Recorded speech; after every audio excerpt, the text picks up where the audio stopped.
তো আজি আলোচনা কৰিম ফ্ৰেকশন। ফ্ৰেকশন এছামিছত কি কয়? ভগ্নাংশ। ঠিক আছে। তো ফ্ৰেকশন এইটো কি আছিল? সাপোজ চোৱা, ভাগ কৰি দিয়া অংশ। ফ্ৰেকশন মিন্স ভাগ কৰি দিয়া অংশ। সাপোজ এটা ব্ৰেড আছে, এটা কি আছে? ব্ৰেড আছে, স্লাইস আছে। তো এইটো কি কৰিছা? তিনিটা ভাগত ভাগ কৰিছা। আৰু কি হৈছে? দুটা খাইছা। এই দুটা ভাগ খাইছা। তো এইটো ভগ্নাংশটো মানে ফ্ৰেকশনটো কেনেকৈ লিখিম?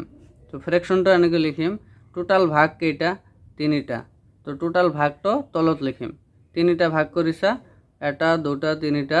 তো তিনিটা ভাগ কৰিছা, তিনি কত লিখিম? তলত লিখিম। থ্ৰীটো তলত লিখিম। আৰু কেইটা ভাগ খাইছা? এটা দুটা ভাগ খাইছা। তো তিনি ভাগৰ দুই ভাগ। থ্ৰী ভাগ কৰিছোঁ, থ্ৰী ভাগ কৰি দুই ভাগ খাইছোঁ।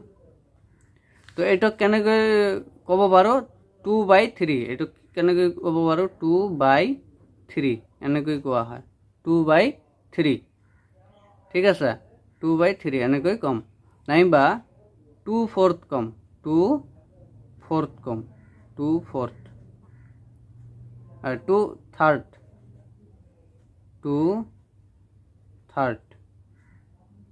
2/3 নাইবা 2/3 এনেকৈ কম।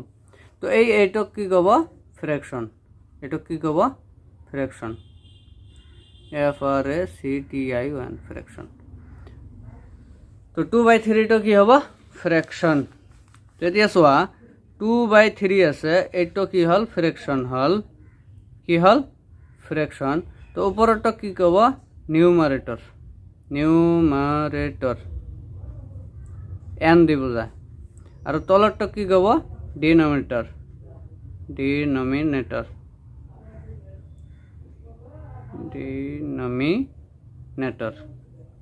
এটোক ডি দি বুজায়। ঠিক আছে, গ'ল। এতিয়া টাইপস, ফ্ৰেকশনৰ টাইপস অফ ফ্ৰেকশন।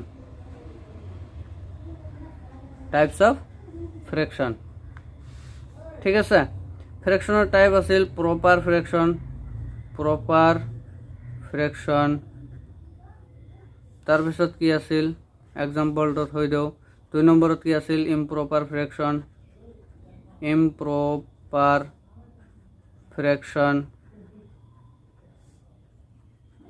3 নম্বৰটো কি আছিল? মিক্সড ফ্ৰেকশন। ঠিক আছে। তো প্রপার ফ্রেকশন কি? প্রপার ফ্রেকশন বোর কি? তো প্রপার ফ্রেকশন হল 1/2, 2/4, 3/6 এটসেট্রা। তো 1/2 এটো কি আছিল?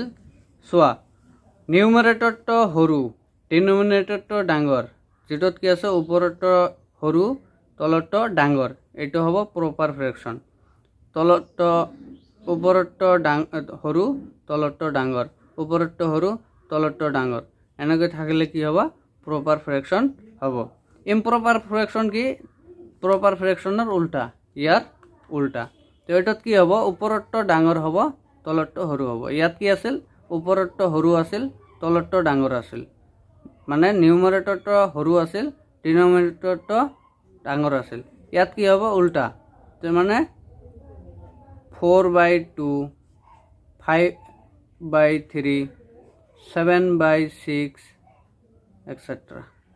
তো ইয়াত কি আছে? ওপৰতো ডাঙৰ, তলতো সৰু, ওপৰতো ডাঙৰ, তলতো সৰু, ওপৰতো ডাঙৰ, তলতো সৰু। তো ওপৰতো ডাঙৰ, তলতো সৰু থাকিলে কি হ'ব? ইম্প্ৰপাৰ ফ্ৰেকশন। আৰু ওপৰতো সৰু, তলতো ডাঙৰ থাকিলে প্ৰপাৰ ফ্ৰেকশন। বুজি পাইছা? কি কৈছে? প্ৰপাৰ ফ্ৰেকশন। এইটোত কি আছিল? তলতো ডাঙৰ। ঠিক আছে, তলতো ডাঙৰ। আৰু ইম্প্ৰপাৰ ফ্ৰেকশনত কি হৈছে? ওপৰতো ডাঙৰ, উল্টা, জাষ্ট উল্টা। এইটোত তলতো ডাঙৰ, এইটোত ওপৰতো ডাঙৰ। আৰু মিক্সড ফ্ৰেকশনত কি হৈছে? এটা হোল নাম্বাৰ, এটা হোল নাম্বার ইনটু প্রপার ফ্রেকশন। এই যে এইটো আছে নহয় 1 নম্বরত প্রপার ফ্রেকশন এইবার হব প্রপার ফ্রেকশন।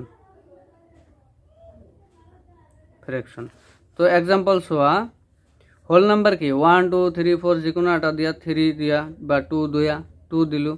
তো এটা প্রপার ফ্রেকশন এটা ললে হল ইয়াত কি আছে 2/4 আছে 1/2 আছে, এটা ললে হল 1/2। তাৰপিছত ইয়াত 3 এটা হোল নাম্বাৰ, তাৰপিছত প্রপার ফ্রেকশন কি 1/2 হয়। এনেকৈ এটো কয় মিক্স ফ্রেকশন। তার মানে মিক্স আছে, হোল নাম্বার এটা আছে আর এটা প্রপার ফ্রেকশন, এই দুটা মিলি কি মিক্স ফ্রেকশন। এটো একটা মিক্স ফ্রেকশন, ঠিক আছে। তো এটো কয় মিক্স ফ্রেকশন। নেক্সট আছিল কি এটা টপিকস আছে লাইক ফ্রেকশন আর আনলাইক ফ্রেকশন। তো লাইক ফ্রেকশন কি আছিল,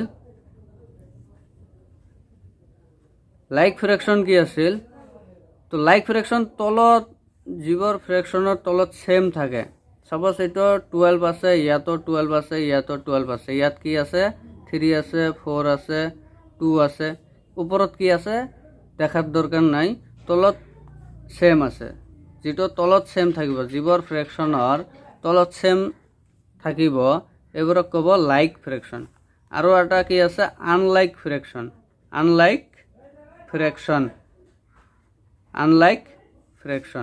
তো এটাত কি আছে আনলাইক ফ্রেকশন, তলত টত এবার ফ্রেকশন হয়। সাপোজ ইয়াত 7, ইয়াত 3, ইয়াত 6, 2 5 4 হব। তো তলত কি আছে মিল নাই, এটা কব আনলাইক ফ্রেকশন। তো লাইক ফ্রেকশনত তলত সেম থাকিব, 12 আছে 12 আছে 12 আছে। আনলাইক ফ্রেকশনত সেম নাথাকিব, ইয়াত 7 আছে 3 আছে 6 আছে, ঠিক আছে। আৰু ওপৰত কি আছে না আছে এইটো আমাৰ দেখাৰ দৰকাৰ নাই, খালি তলৰটো চাম। তলৰটো ইয়াত সেম আছে, এইটো লাইক, এটা তলৰটোত সেম নাই, এইটো আনলাইক ফ্রেকশন, ঠিক আছে। নেক্সট আছিল equivalent of fraction. Equivalent of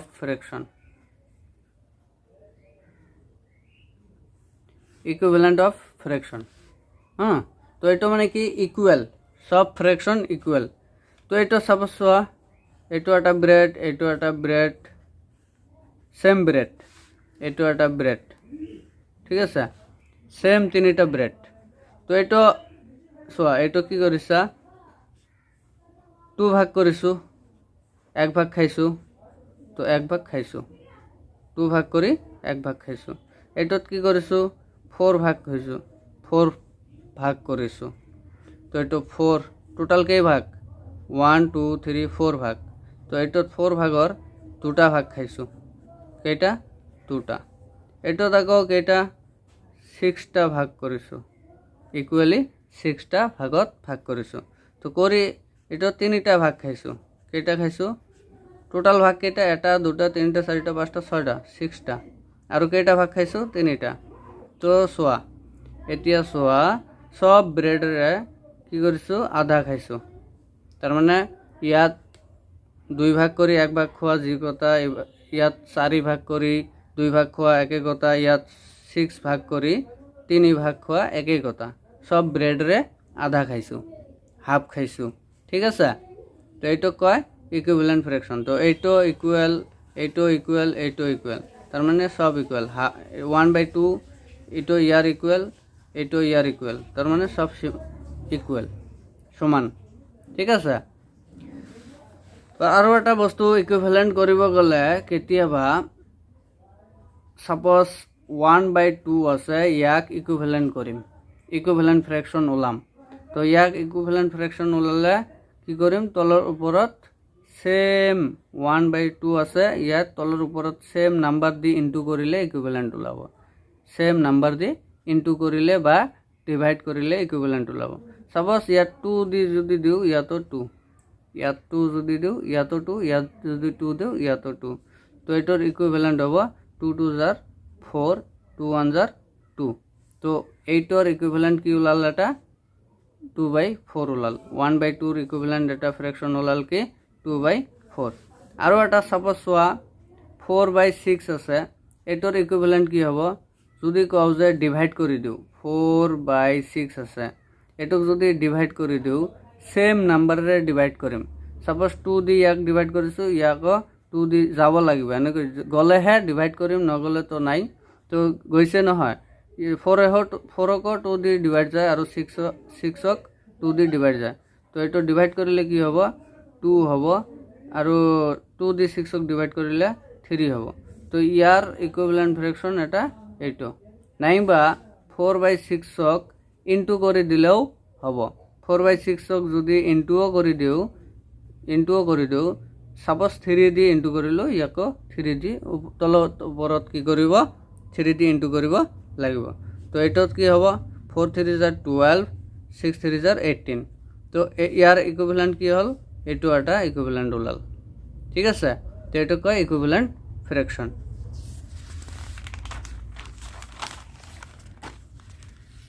next আছিল কি এটা আছিল improper to mix fraction improper to mix fraction তো ইম্প্রপার টু মিক্স ফ্র্যাকশন কি তো ইম্প্ৰপাৰৰ পৰা মিক্স ফ্ৰ্যাকশন লৈ লব লাগে ঠিক আছে তো ইম্প্ৰপাৰ ফ্ৰ্যাকশন কি ওপৰত ডাঙৰ তলত সৰু এটো কয় ইম্প্ৰপাৰ ফ্ৰ্যাকশন ওপৰত ডাঙৰ তলত সৰু এটো কয় ইম্প্ৰপাৰ ফ্ৰ্যাকশন তো ইম্প্ৰপাৰ ফ্ৰ্যাকশনক মিক্স ফ্ৰ্যাকশনত লব গলে কি কৰিম এটো ডিভাইড কৰিব লাগিব ইম্প্ৰপাৰৰ পৰা মিক্স ফ্ৰ্যাকশন লব গলে ডিভাইড কৰিব লাগিব তো ডিভাইড কি 3 দি 7ক ডিভাইড 3 দি 7ক 3 দি ডিভাইড তাৰ মানে 7 ভিতৰত 3 বাহিৰত তাৰ মানে এটো কেনেকৈ লিখিব পাৰো 7 এটোক ডিভাইড লাইন বুলি কয় এটোক কি কয় ডিভাইড লাইন বুলি কয় তো 7 ডিভাইডেড 3 তো 3 তো এটো কি হয় বাহিৰত আহে আৰু এইটো ফাৰ্স্টটো কি হয় ভিতৰত যায় ঠিক আছে তো এটো কি হল তে এটো ডিভাইড কৰিম তো 3 দি 7ক ডিভাইড কৰিম তলৰটো দি ওপৰটো ডিভাইড কৰিম তো 3 2 জাৰ কিমান 6 ৰিমাইন্ডাৰ কিমান 7 এৰ পৰা 6 গলে 1 তো এটো হ'ব কি রিমাইন্ডার এটো কি হ'ব কোশ্চেন ঠিক আছে তো ইয়াত কি লিখিম তলত 3 আছে 3 এ লিখিম তলত 3 আছে 3 এ লিখিম রিমাইন্ডার কি রিমাইন্ডার আছে নহয় 1 রিমাইন্ডার তো ওপৰত যাব আৰু কোশ্চেনটো আহিব সাইডত তো এটো কি হল মিক্স ফ্র্যাকশন হল ঠিক আছে বুঝি পাইছা নেক্সট আছিল mix fraction to improper mix fraction two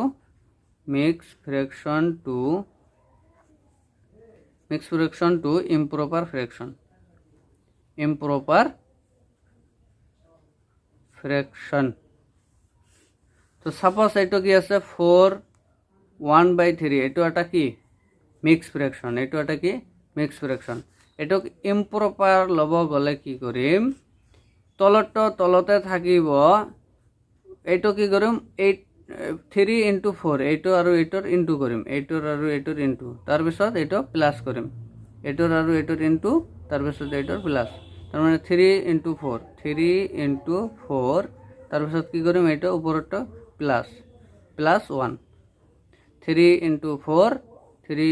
4 plus 1 3 * 4 plus 1 3 * 4 plus 1 ঠিক আছে তো এটা করো আগত ইনটুর কাম করে হয় না তো 3 4 যা কি হবো 12 প্লাস 1 3 4 যা 12 প্লাস 1 বাই 3 ঠিক আছে তো এটা কিমান হবো 12 আর 1 কিমান হবো 13/3 তলত থাকি যাব ঠিক আছে তো এটা 13/3 এটা কি হল ইম্প্রপার ফ্র্যাকশন হল উপরত ডাঙৰ তলত সৰু এটো কি কয় ইম্প্ৰপাৰ ফ্ৰ্যাকশন বুলি কয় আৰু এটো কি আছিল ইম্প্রপার দিয়া আছিল মিক্স ওলাইছো এটোত কি আছিল মিক্স দিয়া আছে ইম্প্রপার ওলাইছো ঠিক আছে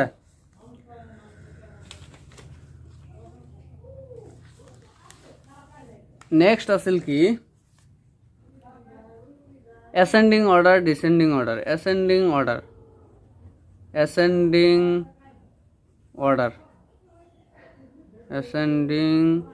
order ফ্ৰেকশ্যনৰ ascending order কেনেকৈ লিখিম আৰু descending order কেনেকৈ লিখিম ascending order কেনেকৈ লিখিম যদি এক্সাম্পল হিচাপত চোৱা যদি 1/2 থাকে 2/3 থাকে 4/2 থাকে সো যদি তলত সেম থাকে তেন্তে কি কৰিম ওপৰত যেটো ascending order means কি ascending order মানে small to big ascending order মানে small to big ascending order নাইবা increasing order বুলি কয় ascending order নাইবা increasing order বুলি কয় তো এটা মানে কি small to big তো সৰুৰ পৰা ডাঙৰলৈ তো এটা কি আছিল সৰুৰ পৰা ডাঙৰলৈ কেনেকৈ লিখিম তো তলত সেম আছে সেম থাকিলে কোনো জ্বালা নাই ঠিক আছে তো ওপৰত কোনটো সৰু এইটো চাম ওপৰত 1 সৰু এইটো হ'ব সৰু তাৰ পিছত কোনটো সৰু আছে 3 আছে এইটো /2 তাৰ পিছত কি আছে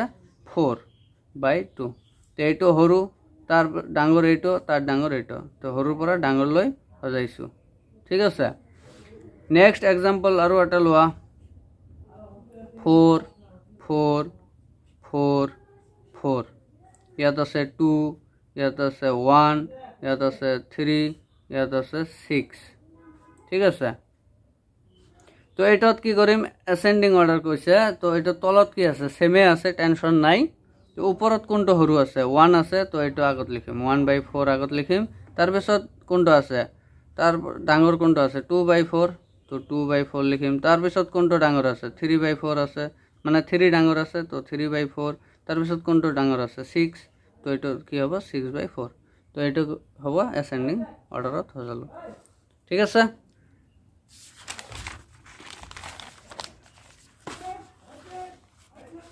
নেক্সট হোৱা যদি আকৌ ইয়াত 2 থাকে ইয়াত 4 থাকে ইয়াত 6 থাকে ইয়াত 3 2 1 থাকে তো এইটো তলত কি আছে এইটো ascending orderত লিখিব লাগে তো এইটো তলত কি সেম নাই তলত কি আছে সেম নাই এইটো কি কৰিব লাগিব সেম বনাব লাগিব তলত সেম বনাই লব লাগিব তো এই কাৰণে সেম বনাবলৈ হলে কি কৰিম LCM লব লাগে LCM লিষ্ট কমন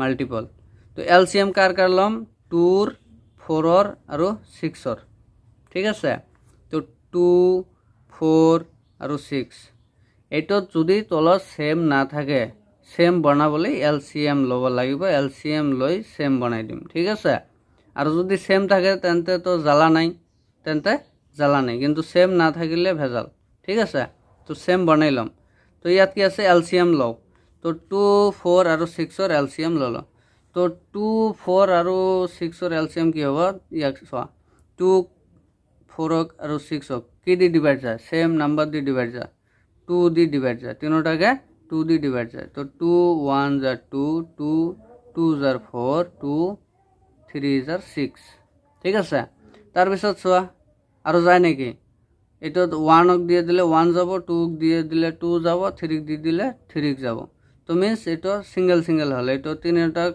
আৰু কোনো নাম্বাৰ দি না যায় আৰু সেম নাম্বার দি যায় নাকি 2 দি যাব সবকে না যায় 3 দি না যায় 1 দি না যায় সবকে হ্যাঁ তো এটা কি থাকিল এইখিনি থাকিল তো এটা আমি কি কৰিম ইনটু কৰি দিম সব ইনটু কৰি দিম 2 into 2 into 1 into 2 into 3 ঠিক আছে এটো ইনটু কৰি দিয়া 2 1 যা 2 2 1 যা 2 2 2 যা 4 4 3 যা 12 ঠিক আছে 2 1 যা 2 আকৌ 2 1 যা 2 2 2 যা 4 4 3 যা 12 তো এটোৰ কি হল LCM 12 ওলাল ঠিক আছে তো এটো কি কৰিম এতিয়া চোৱা 3/2 আছে 3/2 আছে তো এটো কি কৰিম এনেকৈ সজাই লম 2/4 আছে এনেকৈ সজাই লম আৰু এটা কি আছিল 1/6 আছিল এনেকৈ সজাই লম ঠিক আছে তো এতিয়া চোৱা 3/2 আছে এইটো, 2/4 আছে এইটো, 1/6 আছে এইটো। তো এতিয়া কি আছিল, এলচিএম কিমান ওলাইছিল 12। তো 12টো ইয়াত লিখিম, সব 12 হৈ যাব এতিয়া। ঠিক আছে, এলচিএম ল'লোঁ 12 আছে, তো তলত কি হ'ব, সব 12 হৈ যাব, তলত সব 12 হৈ যাব। এতিয়া চোৱা, তো 12 ইয়াত চোৱা ইনটু কৰি দিম, এইবিলাক ইনটু কৰি দিম, ইনটু ইকুইভেলেন্ট ফ্ৰেকশন বুজাইছোঁ নহয় এইটো। তো তলত কি ইনটু কৰিলে 12 হ'ব, তলত 2ৰ লগত কি ইনটু কৰিলে 12 হ'ব, 2ৰ লগত কি ইনটু কৰিলে 12 হ'ব। তো 12 কিমান জাৰ, 2 কিমান জাৰ, 6 জাৰ 12, 2 6 জাৰ 12। তো 6 ইয়াৰ লগত ইনটু কৰিছোঁ যদি ইয়াৰৰ লগত ইনটু কৰিব লাগিব। ঠিক আছে, তেতিয়া চোৱা 3 6 জাৰ 18 হ'ল, 3 6 জাৰ 18।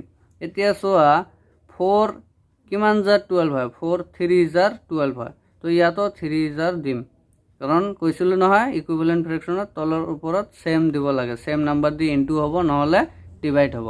তো আমি ইনটু কৰি আছোঁ হয় না। তো এতিয়া কি হ'ব, 6ৰ লগত এতিয়া চোৱা 2 3 জাৰ কি হ'ব, এইটো 6 হ'ব।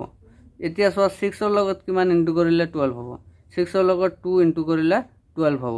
ঠিক আছে, তো এনেকৈ এইটো কি কৰিম, তো ওপৰতো 2 দিম। তো এতিয়া কি হ'ব, 2 1 জাৰ 2 হ'ব। ঠিক আছে, তো এতিয়া চোৱা তলত সেম হ'ল 12, ইয়াৰো তলত সেম 12, ইয়াৰো তলত সেম 12 হ'ল। ঠিক আছে, এতিয়াতো প্ৰব্লেম নাই। ওপৰত কোনটো ডাঙৰ, এইটো ডাঙৰ, এইটো তাৰ তলত, এইটো তাৰ তলত, 2টো সৰু, তাৰ ডাঙৰ এইটো, তাৰ ডাঙৰ 18। তেতিয়া লিখিম ascending order, ascending order, ascending order. ঠিক আছে, তো এইটো এসেন্ডিং অৰ্ডাৰত কি কি লিখিম, ফাৰ্ষ্টত কি আছিল, সৰুৰ পৰা ডাঙৰলৈ নহয়, তো 2টো সৰু, 2/12 এইটো আগত লিখিম। তাৰপিছত কি লিখিম, 6/12, 6/12, তাৰপিছত কি লিখিম 18/12। তো এইটো হ'ব এসেন্ডিং অৰ্ডাৰ। আৰু যদি কয় ডিসেন্ডিং অৰ্ডাৰ, তো এইটো ডাঙৰটো বিগ টু স্মল, ডিসেন্ডিং অৰ্ডাৰকে কয় descending, descending, descending order. Descending order মানে কি, big to small, big to small. ঠিক আছে, তো ডিসেন্ডিং অৰ্ডাৰক ডিক্ৰিজিং অৰ্ডাৰ বুলিও কয়, ডিক্ৰিজিং অৰ্ডাৰ বুলিও কয়, ডিক্ৰিজিং অৰ্ডাৰ, ডিক্ৰিজিং অৰ্ডাৰ বুলিও কয়। তো বিগ টু স্মল। ঠিক আছে, তো এটাত সেম এক্সাম্পল দেখা, 2 ইয়াত 2, ইয়াত 2, ইয়াত 3 আছে, 4 আছে, 6 আছে। ঠিক আছে, তো এইটো descending order means big to small, ডাঙৰৰ পৰা সৰুলৈ। তো এইটো চোৱা তলত সেম আছে, তলত সেম আছে, 2 2 2 আছে, কোনো প্ৰব্লেম নাই, ইয়াত কোনো প্ৰব্লেম নাই। তো এইটো খালি ওপৰত চাম কোনটো ডাঙৰ, 6 আছে, 3 আছে, 4 আছে, কোনটো ডাঙৰ, 6 ডাঙৰ। তো এইটো কি লিখিম 6/2। তাৰ সৰু কোনটো 4, তো এইটো 4 লিখিম, 4/2। তাৰ সৰু কোনটো 3 আছে, 3/2। ঠিক আছে, এইটো তো অসুবিধা নাই, টেনশন নাই। আৰু যদি এনেকুৱা থাকে তলত যদি সেম না থাকে, তলতে যে এইটো এনেকুৱা আছে, তলত সেম না থাকিলে এইটো কি কৰিম, সেম এনেকৈ বনাই ল'ম, এলচিএম ল'ম, এলচিএম লৈ এইটো কৰি ল'ম, কৰি লৈ এইটো কি কৰিম, এতিয়া ডাঙৰৰ পৰা সৰুলৈ সজাব পাৰিম আৰু সৰুৰ পৰা ডাঙৰলৈও সজাব পাৰিম। ঠিক আছে, সেম এইটো যদি সেম না থাকে, তলত যদি সেম না থাকে, ইয়াত কি আছে তলত সেম আছে, সেইকাৰণে ইজিলি সলভ হ'ল। যদি সেম না থাকে তেন্তে এনেকৈ সজাই ল'ম, এইখিনি বনাই ল'ম, বনাই লৈ এইটো এসেন্ডিং অৰ্ডাৰ সৰুৰ পৰা ডাঙৰলৈ বনাইছোঁ, এইটো জাষ্ট উল্টাই দিলে হ'ল, ডাঙৰৰ পৰা সৰুলৈ। এইটো কি হ'ব, ডিক্ৰিজিং অৰ্ডাৰ কৰিলে কি হ'ব, ডিক্ৰিজিং অৰ্ডাৰত, ডিক্ৰিজিং অৰ্ডাৰত কি কৰিম, এইটো যদি লিখোঁ, এইটো কুৱেশ্যন আছে, এই যে এইটো কুৱেশ্যন। ঠিক আছে, এইটো কুৱেশ্যন ডিক্ৰিজিং অৰ্ডাৰত দিব কৈছে। তো এইটো কি কৰিম, সেম এইটো কৰিম, তাৰপিছত কি কৰিম, এইটো এসেন্ডিং অৰ্ডাৰত সজাইছোঁ, এইটো জাষ্ট উল্টাই দিম। তো এইটো তেতিয়া কি হ'ব, ডাঙৰ এইটো, তাৰ সৰু এইটো, তাৰ সৰু এইটো। তো এইটো এনেকৈ লিখিম যে 18/12 এইটো ডাঙৰ, তাৰ সৰু কিমান কিমান আছিল, 6/12 আছিল, 6/12। তাৰ সৰু কোনটো আছিল, 2/12, 2/12। বুজি পাইছা? তো এইখিনি হ'ল এসেন্ডিং অৰ্ডাৰ আৰু ডিসেন্ডিং অৰ্ডাৰৰ কাহিনী। ইজি আছে, ঠিক আছে। কোনো প্ৰব্লেম নাই। তাৰপিছত আৰু এটা আছে টপিক ফ্ৰেকশ্যনৰ কম্পেয়াৰ কৰিব দিব। কম্পেয়াৰ মানে কোনটো স্মল কোনটো বিগ, স্মল এণ্ড বিগ বা লিষ্ট এণ্ড লাৰ্জেষ্ট এনেকৈ কম্পেয়াৰ কৰিব দিব। কোনটো ডাঙৰ এইটো উলিওৱা নাইবা কোনটো সৰু এইটো উলিওৱা, এনেকৈ কম্পেয়াৰ কৰিব দিব। ছাপ'জ 2/3 আছে আৰু 5/6 আছে, ঠিক আছে। এইটো এটা এক্সাম্পল আছে। তো এইটো এক্সাম্পল থাকিলে কি আছে, কোনটো ডাঙৰ কোনটো সৰু এইটো ক'ব নোৱাৰোঁ, কাৰণ তলত ছেম নাই। ছেম কৰি ল'ব লাগিব, তাৰপিছতহে গম পাম এইটো ডাঙৰ না কোনটো সৰু, ঠিক আছে। তো এইটোৰ কাৰণে কি কৰিম, এলচিএম ওলাম। কাৰ 3 আৰু 6ৰ এলচিএম ওলাম। 3 আৰু 6ৰ এলচিএম। তো এইটোক দুয়োটাকে কোনটো নাম্বাৰেৰে ডিভাইড যায়, 3 দি ডিভাইড যায়। তো 3 কিমান যাৰ, 1 যাৰ, আৰু এইটোক দিলে কিমান হ'ব, 3 2 যাৰ। তো ঠিক আছে, এইটো তো ছিংগল হৈ গ'ল, এইটোক আৰু ডিভাইড নাযায়। তো কি কৰিম এতিয়া, 3 × 1 × 2, 3 × 1 × 2। তো 3 1 যাৰ 3, 3 2 যাৰ 6। তো এলচিএম কিমান ওলাল, 6। তো এইটো জাষ্ট সজাই ল'ম আগৰ দৰে, 2/3 এনেকৈ সজাই ল'ম। আৰু এটা আছিল 5/6 এনেকৈ সজাই ল'ম, ঠিক আছে। তো 2/3 লিখিম, ইনটু দিম, 5/6 লিখিম, ইনটু দিম। তো এলচিএম কিমান ওলাইছে, 6, এইটো 6 ওলাইছে, হয় না। তো 6টো ওলাই গ'ল আমাৰ। তো এইটো 3 দি কিহক ইনটু কৰিলে 6 হ'ব, 3 দি কিহক ইনটু কৰিলে 6 হ'ব। 3 কিমান যাৰ, 3 2 যাৰ 6। তো এইটো ওপৰতো 2 দিব লাগিব, হয় না। তো এইটো ইকুইভেলেণ্ট ফ্ৰেকশ্যন কৰি আছোঁ যিহেতু। তো 2 2 যাৰ আকৌ কিমান হ'ব, 4। তো এইটো 6 কিমান যাৰ 6 হয়, 6 1 যাৰ 6 হয়। তো ওপৰতো 1 দিব লাগিব, ঠিক আছে। তো 5 1 যাৰ 5 হ'ল। তো এইটো কি হ'ল, এতিয়া গম পালোঁ। তো তলত ছেম আহিছে, তো এতিয়া কি কৰিম, কোনটো ডাঙৰ কোনটো সৰু। যদি কয় যে লাৰ্জ নাম্বাৰটো, লাৰ্জ ফ্ৰেকশ্যনটো কি হ'ব, 5/6 হ'ব। আৰু যদি স্মল ফ্ৰেকশ্যনটো ওলাব কয় তেন্তে কি হ'ব, 4/6 হৈছে। অ'কে, ঠিক আছে। এনেকৈ কম্পেয়াৰ কৰিব লাগিব। আৰু যদি ইজিলি থাকে, 3/4 থাকে আৰু 6/4 থাকে, তো এইটোতো ইজিলি কম্পেয়াৰ কৰিব পাৰোঁ কোনটো ডাঙৰ কোনটো সৰু। তো বিগটো কোনটো, বিগটো হ'ব তলত ছেম আছে নহয়, তলত ছেম আছে। তো এইটো কি হ'ব, ওপৰতটো যিটো ডাঙৰ এইটো ডাঙৰ। তো ওপৰত এইটো ডাঙৰ আছে 6, তো 6/4 এইটো হ'ব ডাঙৰ। আৰু স্মলটো কোনটো হ'ব, স্মলটো কি হ'ব, 3/4। এইটো সৰু আছে, এইটো সৰু, সেইকাৰণে 3/4 এইটো হ'ব স্মল। তো এইটো আছিল কম্পেয়াৰ, ঠিক আছে।